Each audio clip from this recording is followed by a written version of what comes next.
नमस्कार, मी विश्वास नांगरे पाटील, ॲडिशनल डीजी anti corruption bureau Maharashtra.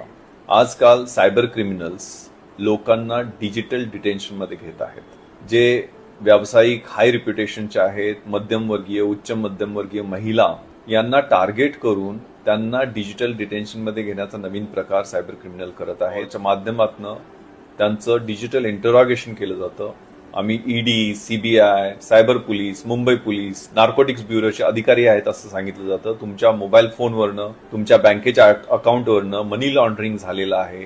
Pornography clips पाठवलेल्या आहेत. तुम्ही ड्रगच्या व्यवहारात आहात. तुमच्या विरुद्ध एवढे गुन्हे दाखल आहेत. तुमच्या विरुद्ध एवढे अरेस्ट वॉरंट आहेत असं सांगितलं जातं. हे सगळं खोटं आहे, बोगस आहे, तुम्हाला फसवण्यासाठी आहे. कारण यानंतर दुसरा टप्पा तुम्हाला ऑनलाईन मनी ट्रान्सफर करण्यासाठी सांगितलं जातं.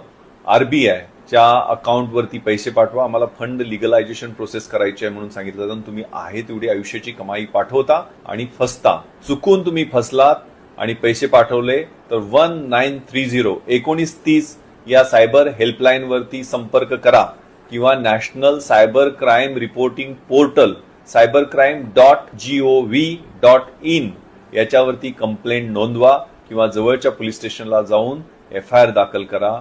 अलर्ट रहा आणि स्वतःचे पैसे वाचवा. धन्यवाद. जय हिंद.